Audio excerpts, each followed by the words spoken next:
Baik, Assalamualaikum warahmatullahi wabarakatuh.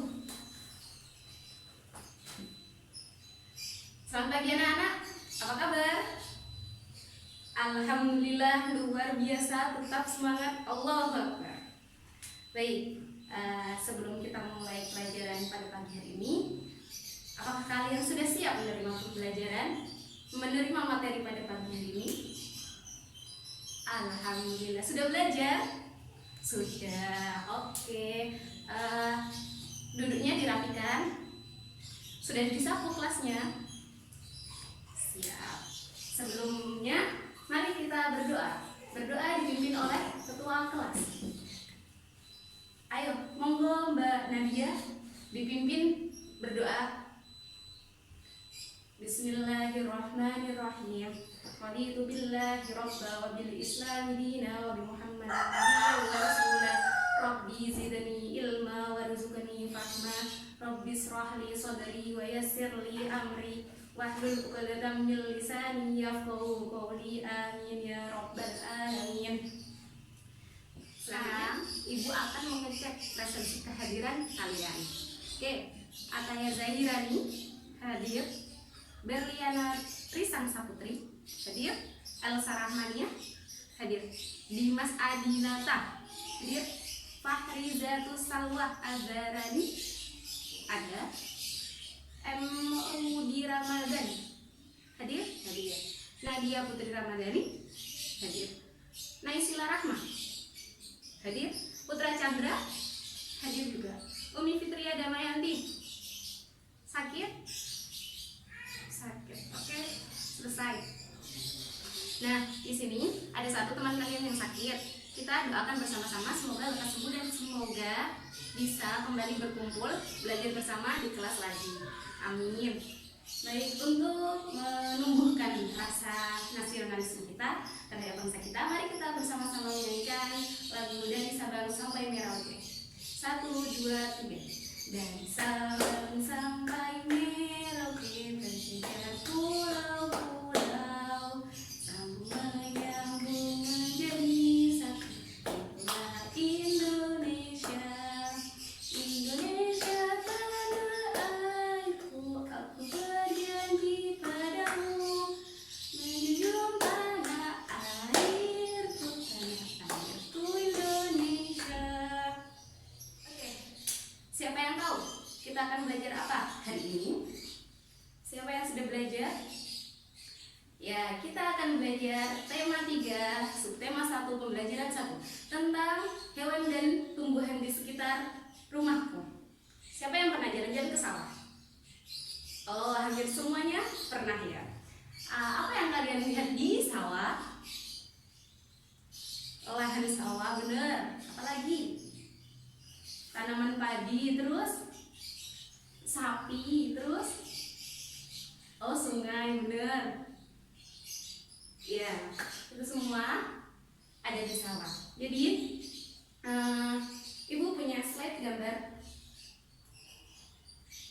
tanaman apa ini? Benar sekali, ini adalah tanaman padi. Apa yang kalian ketahui tentang tanaman padi? Tanaman padi bijinya dikonsumsi oleh sebagian besar rakyat Indonesia. Lagi? Iya, mana dia? Benar sekali, tanaman padi adalah kaya akan karbohidrat. Lagi? Tanaman padi tumbuh di sawah. Benar sekali. Lagi, siapa yang mau jawab? Ya, tanaman padi termasuk sumber daya alam hayati. Lagi? Sudah cukup? Oke, cukup. Tepuk tangan untuk kalian semua. Terima kasih. Oke, selain yang disebutkan oleh teman-teman kalian tadi, Ibu juga punya informasi bahwa tanaman padi itu benar tumbuh di sawah dan ditanam oleh para petani. Jadi para petani menanam padi di sawah. Selain itu, di sawah juga banyak hewan-hewan yang hidup di sana. Contohnya siapa yang tahu? Benar, ada sapi, lanjut, belalang, terus belut sawah, benar sekali. Terus ada ular, benar, yang biasanya menjadi hama, tikus, benar sekali. Terima kasih.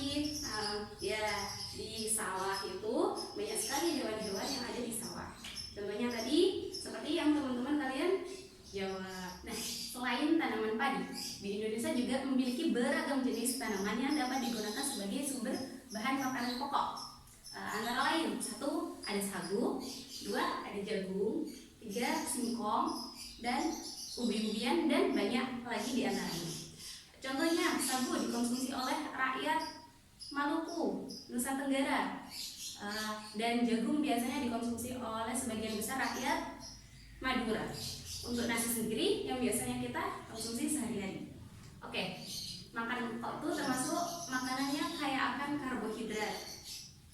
Selain itu, kulit padi juga bisa digunakan sebagai bahan kerajinan prakarya.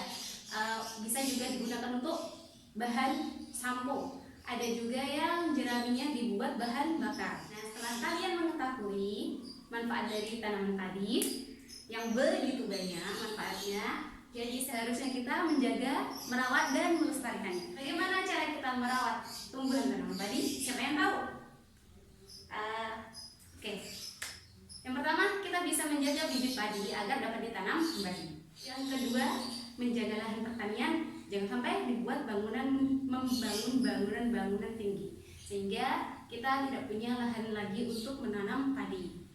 Dan yang ketiga, kita bisa menjaga lingkungan dengan cara apa? Tidak membuang sampah sembarangan. Kenapa? Kalau kita membuang sampah sembarangan, maka akan menyebabkan banjir. Dan jika banjir tiba atau banjir datang, banjir terjadi, tanaman padi yang ada di sawah gagal tumbuh. Dan yang keempat, saluran air bisa kita jaga agar air tetap bisa mengalir ke sawah-sawah. Kelima, kita bisa menjaga penggunaan beras agar tidak berlebihan. Jangan sampai kita membazir beras. Baik, untuk lebih jelasnya tentang tumbuhan tanaman padi, kalian bisa membuka halaman 1. Di sana ada teks bacaan tentang padi dan bisa dijawab soal yang ada di bawah bacaan tersebut. Ibu kasih waktu 15 menit. Cukup kan? Cukup. Jika ada yang kurang jelas bisa ditanyakan kepada ibu. Oke? Oke, baik.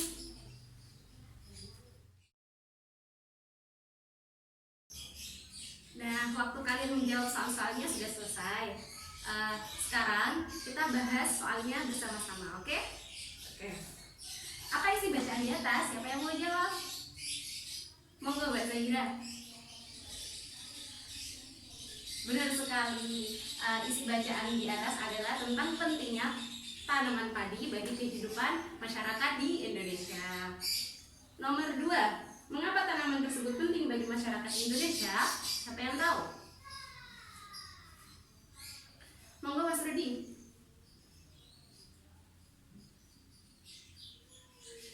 Nah, benar sekali. Padi penting bagi masyarakat Indonesia karena padi akan menghasilkan beras, dan beras merupakan makanan pokok rakyat Indonesia. Yang nomor 3, di mana tanaman padi dapat tumbuh? Siapa yang mau jawab? Monggo, Mbak Nadia. Ya, tanaman padi dapat tumbuh di daerah yang panas dengan curah hujan yang tinggi. Sekarang nomor 4, berapa lama berlangsung tumbuhan padi? Siapa yang mau jawab? Mas Chandra, monggo. Benar sekali, pertumbuhan padi ini berlangsung sekitar 110 hari sampai 130 hari. Yang terakhir, siapa yang mau jawab? Apa yang dimaksud dengan gabah? Ya, monggo Mbak Elsa. Benar, gabah adalah bulir padi yang terbungkus oleh sekam atau kulit padi. Tepuk tangan buat kalian semua, terima kasih. Sekarang, Ibu bagi kelompok. Kita akan melakukan diskusi bagaimana proses tahapan pertumbuhan padi. Untuk kelompok pertama di sana, kelompok 2 di sini, dan kelompok 3 di sini. Nanti ada perwakilan 1 orang maju ke depan untuk mempresentasikan hasil diskusi yang telah kalian diskusikan. Oke, di sana ada kolom. Monggo diisi ya. Jika ada yang kurang jelas, bisa tanya ke Ibu. Oke? Siap. Oke.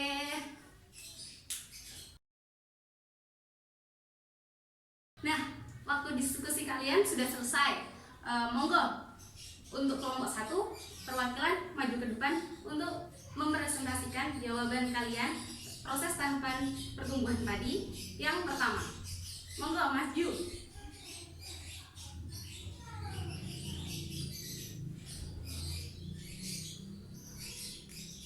Tepuk tangan, terima kasih.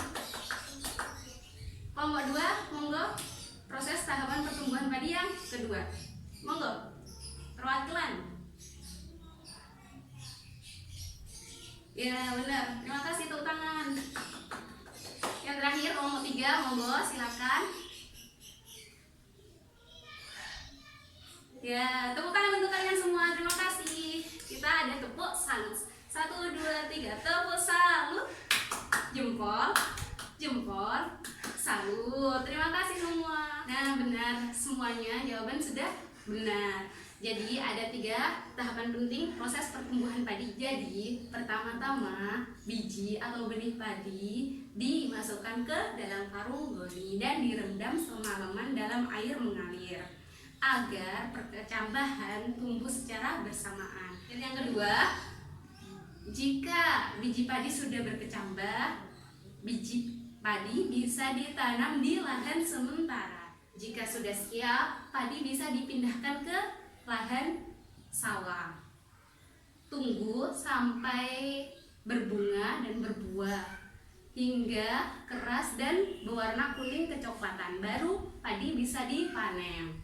Nah, untuk lebih jelas tentang proses tahapan pertumbuhan padi, kita bisa simak video berikut ini. Halo, assalamualaikum anak-anak. Selamat datang di channel Ruang Kelas Arahmi. Pada pembelajaran kali ini, kita akan belajar mengenai peduli terhadap makhluk hidup, tema hewan dan tumbuhan di lingkungan rumahku, buku tematik 3, subtema 1, kelas 4 SD. Proses menanam padi. Padi merupakan tanaman penghasil beras. Padi dapat tumbuh di daerah panas dengan curah hujan yang tinggi. Daerah utama penghasil padi adalah Jawa Barat, Jawa Timur, Jawa Tengah, Sulawesi Selatan, dan Sumatera Utara. Proses menanam padi dimulai dari perendaman benih atau biji padi yang direndam dalam 1 malam di dalam air mengalir agar perkecambahan benih terjadi secara bersamaan. Setelah itu, benih padi disemaikan di lahan sementara hingga benih padi menghasilkan bakal akar dan tunas. Setelah bakal akar dan tunas tumbuh, bibit padi siap ditanam di sawah. Di sini, petani juga mengairi, memberi pestisida dan pupuk pada tanaman padi. Bibit padi yang telah berubah menjadi kecambah dan memiliki bakal akar, kemudian batangnya memanjang. Selanjutnya, tanaman padi berbunga hingga gabah matang, berkembang penuh, keras, dan berwarna kuning. Gabah adalah bulir padi yang terbungkus dalam sekam atau kulit padi. Gabah ini nantinya akan dijadikan sebagai benih lagi.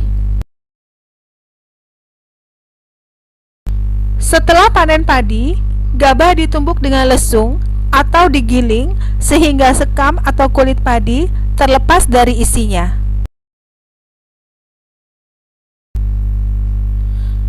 Bagian isi inilah yang berwarna putih, kemerahan, ungu, atau bahkan hitam yang disebut dengan beras.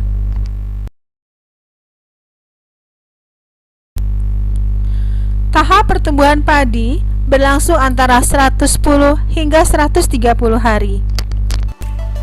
Demikianlah tahapan dalam proses menanam padi. Semoga video ini bermanfaat.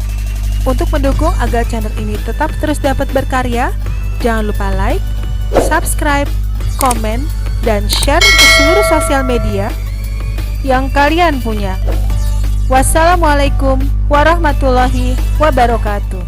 Nah, anak-anak, setelah kalian mengetahui tentang 3 tahapan proses pertumbuhan padi, maka kita akan lanjut ke materi berikutnya. Masih semangat kan? Baik, harus semangat, ekstra semangat. Tepuk semangat. Semangat. semangat. Oke, selanjutnya di sini Ibu akan menyediakan 3 gambar tentang alam. Yang pertama ada di daerah dataran rendah, yang kedua ada di daerah dataran tinggi, dan yang ketiga ada di daerah pantai.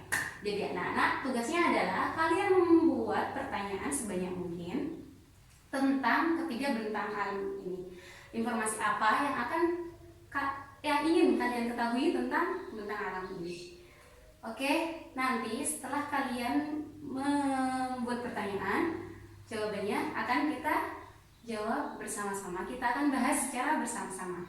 Oke, baik. Silakan ditulis pertanyaannya. Apa yang ingin kalian ketahui?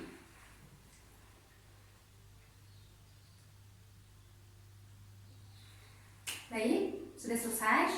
Sudah. Yang pertama, siapa yang ingin memaparkan pertanyaannya? Silahkan.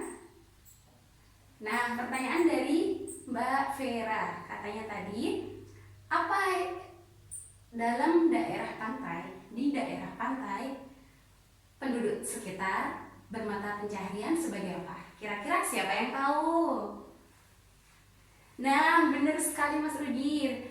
Ternyata mata pencaharian penduduk di daerah sekitar pantai adalah sebagai seorang nelayan. Lagi, siapa yang ingin bertanya? Monggo Mas Chandra. Ya, Mas Chandra tanya, kalau di daerah dataran tinggi, mata pencaharian penduduknya sebagai apa Ibu? Kira-kira siapa yang ingin menjawab? Monggo, silakan Mas Ilham. Benar sekali, kalau di daerah dataran tinggi, mata pencaharian penduduk sekitarnya adalah sebagai seorang perkebunan atau yang biasa petani kebun. Biasanya di daerah sekitar dataran tinggi itu kita bisa menanami tumbuh-tumbuh buah-buahan, sayur-sayuran itu bisa. Jadi banyak sekali perkebunan di sana. Oke, siapa lagi yang ingin bertanya? Iya, ingin bertanya. Katanya, jika di daerah pantai mata pencaharian sebagai nelayan dan di daerah dataran tinggi biasanya penduduknya bermata pencaharian sebagai seorang petani kebun, maka apa yang dilakukan oleh para penduduk di daerah sekitar dataran rendah? Kira-kira apa? Siapa yang mau jawab? Ya, silahkan. Benar sekali, pinter. Jadi di daerah dataran rendah kita bisa sebagai pertanian, ada juga yang peternakan, ada juga yang mendirikan industri-industri. Jadi di daerah manapun kita bisa memanfaatkan sumber daya alam, bentang alam yang tersedia dalam daerah masing-masing. Ada manfaatnya masing-masing. Jadi tidak perlu khawatir dan tidak perlu cemas untuk mencari pencaharian di daerah manapun. Nah, untuk pertanyaan yang lainnya bisa disimpan dulu dan nanti setelah selesai pembelajaran bisa dikumpulkan ke Ibu, biar Ibu koreksi ya. Oke. Jadi karakteristik dari pantai adalah daerah yang berbatasan langsung dengan laut. Pekerjaan yang cocok di daerah pantai adalah kita bisa menjadi seorang nelayan, petani tambak, pengrajin kerang, dan pemandu wisata. Di pantai ada yang landai, juga ada yang terjal. Yang landai biasanya permukaannya agak miring dan bisa dijadikan sebagai objek wisata, sedangkan yang terjal permukaannya tegak dan sangat curam, tidak bisa dijadikan sebagai objek wisata. Ciri-cirinya, udaranya kering, suhunya panas, dan berpasir. Daerah dataran tinggi sendiri adalah permukaan bumi yang ketinggiannya di atas 200 meter dari permukaan air laut. Dataran tinggi biasanya digunakan sebagai tempat peristirahatan, objek wisata, dan perkebunan. Nah, ciri-ciri yang dimiliki oleh dataran tinggi sendiri adalah yang pertama, beriklim sejuk, yang kedua, cadangan air cukup banyak, dan yang ketiga, area pertanian dibentuk teras kering atau singgagan. Jenis pekerjaan atau profesi yang cocok dijadikan sebagai pekerjaan adalah biasanya ada petani kebun, bisa kebun teh, kebun apel, kebun stroberi, ada yang menjadi sebagai penjaga villa, ada juga yang menjadi sopir pengangkut, objek wisata, dan masih banyak lagi pekerjaan lainnya yang bisa dikerjakan di daerah dataran tinggi. Sedangkan daerah dataran rendah sendiri adalah permukaan bumi yang ketinggiannya kurang dari 200 meter di atas permukaan laut. Jadi biasanya digunakan sebagai pertanian, perkebunan, perumahan, dan perindustrian. Dataran rendah ini memiliki ciri-ciri: 1. Bersuhu sekitar 23 sampai 28 derajat Celcius. Yang kedua, permukaannya relatif datar. Yang ketiga, tanahnya subur. Dan yang keempat, biasanya berada di daerah perkotaan. Pekerjaan yang cocok di daerah dataran rendah adalah karyawan, guru, dokter, pegawai, dan masih banyak diantaranya. Alhamdulillah, pertemuan pada hari ini telah selesai. Kita tadi sudah membahas tentang apa saja? Ya, yang pertama kita membahas tentang padi. Yang kedua, benar proses tahapan pertumbuhan padi. Dan yang ketiga kita membahas tentang bentang alam. Baik, terima kasih. Apakah masih ada yang kurang jelas dan ingin ditanyakan? Jika sudah tidak ada, untuk tugas pertemuan selanjutnya kalian bisa membaca buku tematik pada pembelajaran kedua. Bisa dipelajari anak-anak biar buat bahan belajar selanjutnya, pertemuan selanjutnya. Baik, yang terakhir sebelum kita pulang, marilah kita berdoa kafaratul majlis. Subhanallahumma wa bihamdika asyhadu an la ilaha illa anta astaghfiruka wa atubu ilaik. Baik, assalamualaikum warahmatullahi wabarakatuh. Terima kasih.